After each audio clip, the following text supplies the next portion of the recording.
के साथ हुए थे, यानी लालू के साथ उनका गठबंधन हुआ था। बिल्कुल। तो उसके बाद जनता दल यू कार्यालय के उस दृश्य को देखिए जहां नीतीश कुमार के लिए बड़े बड़े पोस्टर लगे थे और उसमें एक पोस्टर था कि अब आश्वासन नहीं सुशासन की सरकार होगी। डील तो यही है जैसा लोग बता रहे हैं जी। और डील का मैंने यह भी बताया कि डील के बाद ही तुरंत जो एक दृश्य दिखा था कार्यालय के बाहर और कार्यकर्ताओं के जो जुबान पे जो सारी चीज़ें आई थी, तो उसमें तो साफ स्पष्ट है शिमला में चूंकि वहाँ कांग्रेस अब इसको आयोजित करेगी जी। तो अब सवाल है कि कांग्रेस के सामने भी तो एक व्यक्ति चाहिए जो ममता से लेकर के सारे लोगों को, स्टालिन से लेकर के सारे लोगों को साथ लेकर के आए। नीतीश कुमार ने ये चीज़ें दिखाई। कुर्सी के लिए सब कुछ होता है, लालू यादव उससे कहीं चुकने वाले नहीं हैं, इसलिए इनको भी स्पष्ट संदेश है ये भी प्रेशर में कि भाई आप उधर देखिए, अब इधर इनको देखने दीजिए। 2025 में कौन होगा क्या जानता है। नमस्कार, आप देख रहे हैं न्यूज फॉर नेशन और मैं हूं प्रियदर्शन। बिहार में विपक्षी दलों की बैठक हो चुकी है और बैठक होने के बाद एक बड़ी बात यह है कि आखिर इस बैठक से निकला क्या, और निकला तो नीतीश कुमार के लिए क्या निकला। दरअसल अगस्त 2022 में जब नीतीश कुमार बिहार में महागठबंधन के नेता के रूप में मुख्यमंत्री बने थे, तब कहा गया था कि राष्ट्रीय जनता दल के साथ नीतीश कुमार की एक बड़ी डील हुई थी और इसी डील के तहत नीतीश कुमार विपक्ष को एकजुट करने के लिए लगातार प्रयासरत रहे और 9 महीने के बाद उन्होंने बिहार में एक बैठक कराने में भी सफलता पाई। लेकिन इन बैठकों के बाद आखिर उस दौरान नीतीश और लालू के बीच क्या समझौते हुए थे और इस बैठक के बाद अब क्या परिणाम निकला है, इसमें नीतीश को क्या मिला है और लालू यादव को क्या मिला है, हम इन तमाम चीज़ों पर बात करेंगे अपने वरिष्ठ साथी कौशलेंद्र से। कौशलेंद्र प्रियदर्शी जी, आप इस पूरे के पूरे जो घटनाक्रम है, इस पूरे घटनाक्रम को आप देखते रहे हैं, तो आपको क्या लगता है कि नीतीश कुमार के लिए यह बैठक कैसे सफल रही और लालू यादव के लिए कैसे?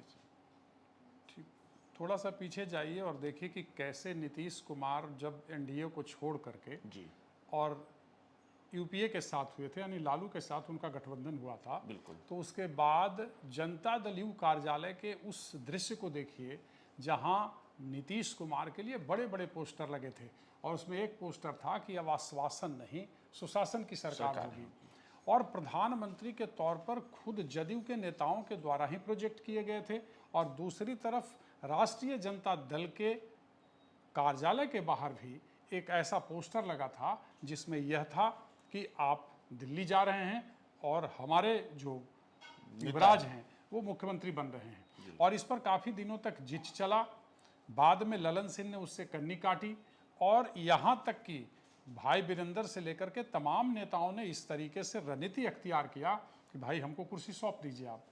लेकिन वो जो डील थी वह यह थी कि आप केंद्र की सत्ता देखिए, आप संयोजक बनिए, आप नेतृत्व कीजिए और इधर जो मुख्यमंत्री की कुर्सी है वो आप सीधे तेजस्वी यादव को सौंपिए। लेकिन बीच में जब सीबीआई की छापेमारी और राबड़ी वगैरह लालू यादव से लेकर के मीसा भारती तक की पेशी होने लगी तो उस पर स्टैंड लिया जदयू वालों ने। लेकिन यह साफ है संयोजक तो नहीं बने नीतीश कुमार इस यूपीए विपक्षी दलों की बैठक में, लेकिन ऐसा कहा जा रहा है, मैं कोई पुख्ता ये नहीं कर रहा, लेकिन ऐसे सूत्र से जो चीज़ें सामने आ रही हैं उसमें यह साफ स्पष्ट तौर पे आ रहा है कि भाई आप संयोजक बनिए, संयोजक बनने के बाद आप नीतीश कुमार के लिए हमारे बेटे लालू यादव तेजस्वी यादव के लिए कुर्सी छोड़ दीजिए।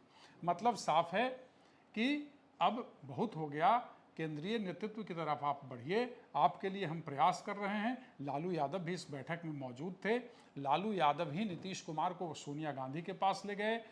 आपको याद होगा कि जब एकजुट करने के लिए निकले थे तो लालू यादव से आशीर्वाद लेकर निकले और यहाँ से जाने के बाद तमाम नेताओं को 9 महीने तक लगातार एकजुट करते रहे। उसमें तेजस्वी यादव भी साथ साथ दिखे। हालांकि तेजस्वी से कई मौक़ों पर जब पूछा गया कि भाई क्या कब मुख्यमंत्री बनिएगा, तो उन्होंने बड़ा करीने से इसका जवाब दिया और कहा कि नहीं, अभी किसी को बनने की ज़रूरत नहीं है, ना हमको उनको पीएम बनने की ख्वाहिश है, ना हमें सीएम बनने की ख्वाहिश है।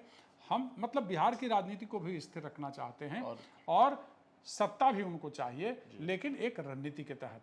मतलब साफ है कि लालू यादव जब से दुरुस्त होकर, जैसा उन्होंने कहा कि अब हम फिट हो गए हैं, नरेंद्र मोदी को भी फिट कर देंगे, तो उसके पीछे अब उन्हें प्रधानमंत्री तो बनना नहीं है, नीतीश कुमार को आगे करके जो डील है, और डील ऐसा वैसा नहीं है कि कोई अंदर की बात है, डील वो दिखा था, डील वो दिखा था, और डील जदयू कार्यकर्ताओं के द्वारा, जब जदयू कार्यकर्ताओं के बीच यह संवाद नहीं गया या मैसेज नहीं गया, संदेश नहीं गया, तो ये प्रधानमंत्री देश का कैसा हो, ये नारा क्यों लगता है? हाँ, अक्सर लगते हैं। अब स्थिति है कि आप 43 विधायकों की पार्टी के विधायक नेता हैं, तो अब आपको ऐसा लगता है उसमें धीरे धीरे कभी कभी, और आप तो देखें ही कि कैसे उन्होंने नीतीश कुमार को आगे प्रोजेक्ट करके यहाँ मीटिंग बुलवाई और बाकी चीज़ें हुई, तो साफ स्पष्ट निर्देश दिया गया है, यह शिमला बैठक हो, आप अपर जैसे ही आप संयोजक बनते हैं या आप अब केंद्र की जिम्मेदारी संभालिए और तेजस्वी को जिम्मेदारी बिहार की दीजिए।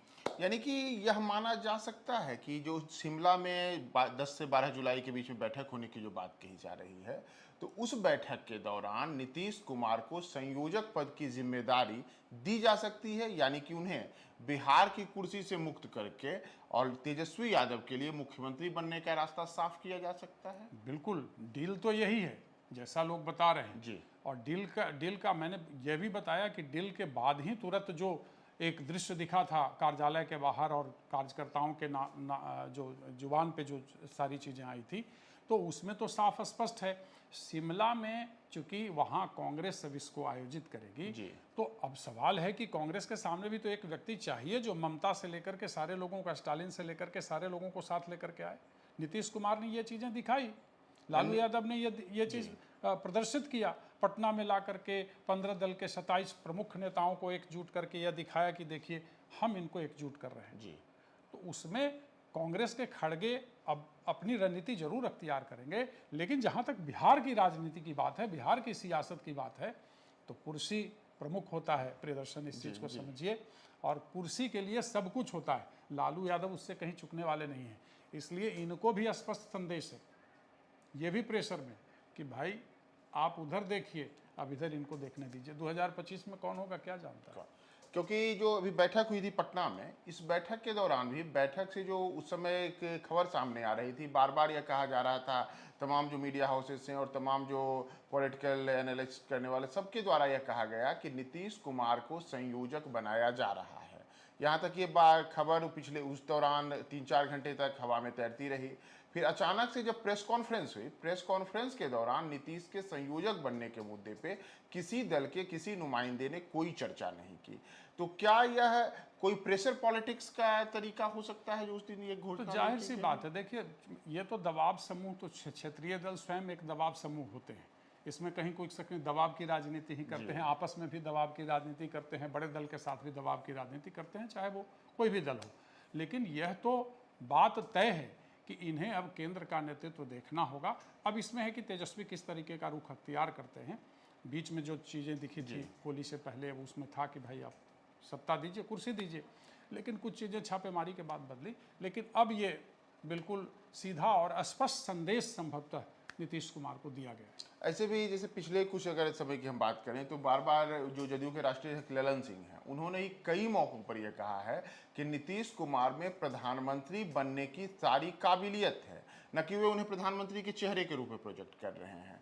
तो संयोजक के अगर वो बनते हैं तो क्या यह लालू यादव के लिए एक बड़ी सफलता होगी कि बिहार में पुनः उनकी पार्टी बड़े स्तर पर तेजस्वी के बहाने स्थापित? लालू यादव तो सफल हो ही गए, नीतीश कुमार को अपने पाले में ला करके जी, वो सफल हैं। और लालू यादव नीतीश कुमार को केंद्र में ले जा करके सोनिया गांधी से मिलवा करके बाकी चीज़ों के लिए उनको जागरूक करके भेज करके एक ऐसे चेहरे के तौर पे उन्होंने तो प्रस्तुत ही कर दिया है कि एक आदमी जो पूरे देश के विपक्ष के नेताओं को एकजुट करने में लगा है, उसका प्रदर्शन भी हो चुका।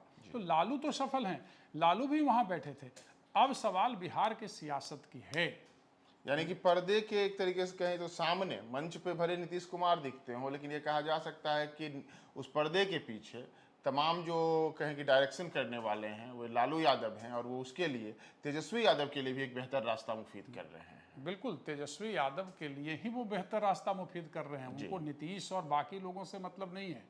आप पुरानी राजनीति को भी अगर बिहार के सियासत को देखिएगा तो लालू अपने तरीके से अपने पिच पर बैटिंग करते रहे। बिल्कुल। हालांकि हम लोग बाद में चर्चा करेंगे कि कैसे 90 के बाद से उन्होंने वामपंथी दलों को निगल लिया बिल्कुल। वामपंथ एक चेहरा होता था जिसका विपक्ष में एक बड़ा स्वरूप होता था, तो उसको उन्होंने निगल लिया। लालू यादव अपने हिसाब से राजनीति करने के लिए जाते हैं और बड़ा गुना गणित भाग लगा करके ही राजनीति करते हैं। और उन्होंने देखा कि जब हम बिहार की सियासत में सीधे नहीं पहुंच रहे हैं तो नीतीश को उन्होंने खींच लिया। तो ये हम आपसे बता रहे थे कि कैसे जो पटना में विपक्ष की बैठक हुई और अब शिमला में जो बैठक होने जा रही है, इसमें नीतीश कुमार को क्या मिला और लालू यादव को क्या मिलेगा, तो उस पर हमारे वरिष्ठ साथी कौशलेंद्र प्रियदर्शी जी बता रहे थे कि कैसे लालू यादव अपने बेटे तेजस्वी यादव को मुख्यमंत्री बनाने के लिए अलग अलग तरीके की तमाम बातें नीतीश कुमार से पहले ही डील कर चुके हैं। और जो सूत्रों का कहना है उसके अनुसार बिहार में महागठबंधन की अगस्त 2022 में सरकार ही इसी शर्त पे बनी थी कि नीतीश देश को संभाले, यानी कि विपक्ष को एकजुट करके भाजपा को वर्ष 2024 के चुनाव में मात दें और तेजस्वी यादव को बिहार की कुर्सी दें। तो सूत्रों के जो खबर थी कि तेजस्वी यादव अब बिहार के मुख्यमंत्री बनने के लिए अपना अगला कदम बढ़ाएंगे और नीतीश संयोजक बनेंगे। इस पर अब शिमला की बैठक में क्या होगी, हम आगे आपको तमाम अपडेट्स बताएंगे। आप देखते रहें न्यूज़ 4 नेशन।